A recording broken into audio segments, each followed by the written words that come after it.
ওং বিষ্ণুপাদায় কৃষ্ণপৃষ্ঠায় ভূতলে শ্রীমতে জয় পতাকা স্বামিনীতি নামিনে নমো আচার্যপাদায় নিতাই কৃপা পদায়িনে গৌরকথা ধামোদয় নগর গাম তারিণে নমো বিষ্ণুপাদায় কৃষ্ণপৃষ্ঠায় ভূতলে শ্রীমতে ভক্তিবেদান্ত স্বামিনীতি নামিনে নমস্তে সারস্বতে দেবে গৌরবাণী প্রচারিণে নির্বিশেষ শূন্যবাদী পাশ্চাত্য দেশতারিণী।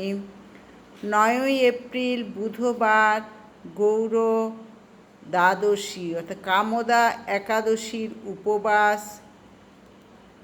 এই একাদশীর পারণ হবে 5টা 20 থেকে সকাল 9টা 32-এর মধ্যে। কলকাতায় 5টা 20 থেকে 9টা 32, ভুবনেশ্বর 5টা 32 থেকে 9টা 42, পাটনা 5টা 31 থেকে 9টা 44, কাঠমান্ডু 5টা 44 থেকে 9টা 58-র মধ্যে। কামদা একাদশীর মাহাত্ম্য। চৈত্র মাসে শুক্লপক্ষের কামদা একাদশী ব্রত মাহাত্ম্য বরাহ পুরাণে বর্ণিত হয়েছে।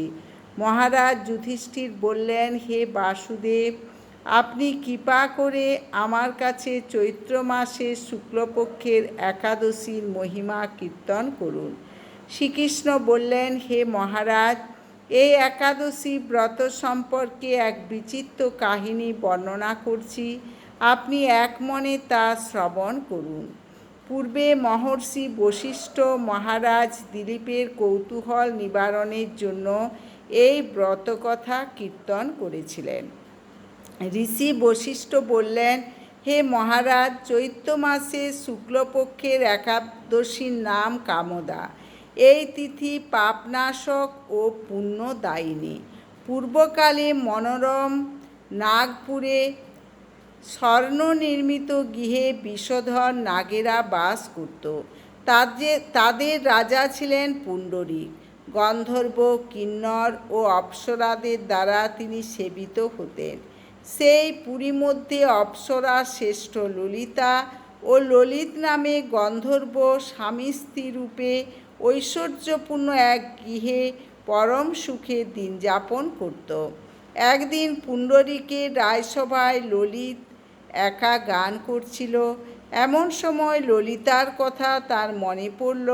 ফলে সঙ্গীতের স্বর, লয়, তাল, মানের বিপর্যয় ঘটল। কর্কটক নামে এক নাগ ললিতের মনোভাব বুঝতে পারল। গানের ছন্দভঙ্গের ব্যাপারটি সে পুণ্ডরীক রাজার কাছে জানালো। তা শুনে সর্পরাজ ক্রোধ ভরে কামাতুর ললিতকে, রে দুর্মতি, তুমি রাক্ষস হও বলে অভিশাপ দান করল।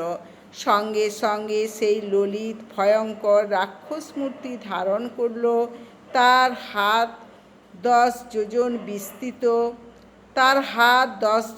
বিস্তৃত, মুখ পর্বত গুহা তুল্য, চোখ, হরে কৃষ্ণ রাধে রাধে,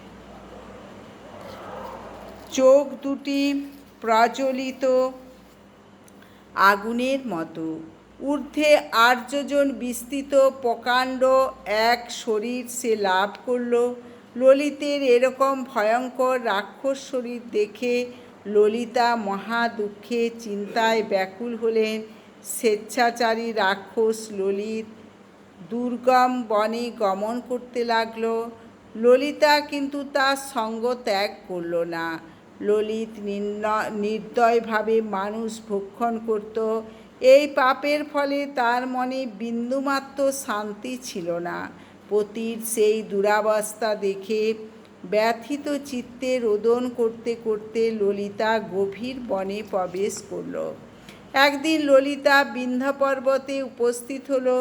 সেখানে ঋষ্যশৃঙ্গ মুনির আশ্রম দর্শন করে মুনির কাছে হাজির হল।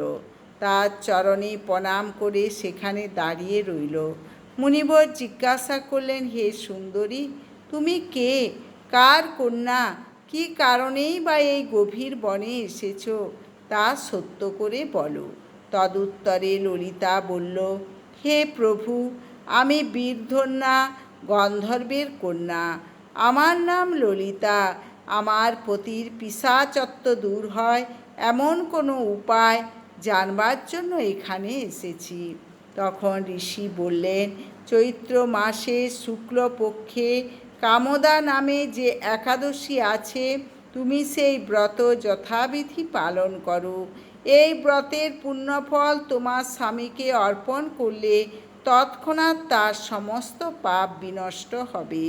বশিষ্ঠ ঋষি বললেন, হে মহারাজ দিলীপ, মুনির কথা শুনে ললিতা আনন্দ সহকারে কামদা একাদশী পালন করল।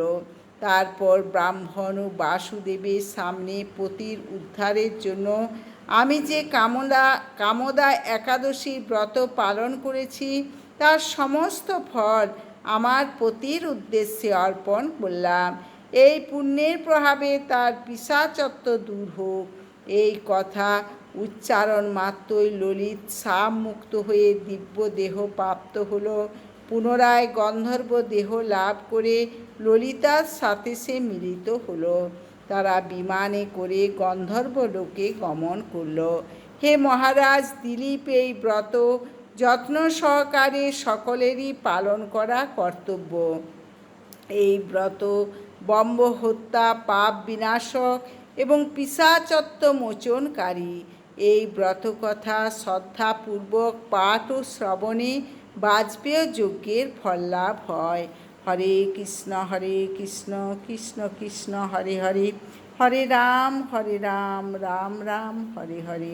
আপনারা চ্যানেলটি সাবস্ক্রাইব করবেন, বেশি বেশি করে শেয়ার করবেন, লাইক করবেন, কমেন্ট করবেন। হরে কৃষ্ণ।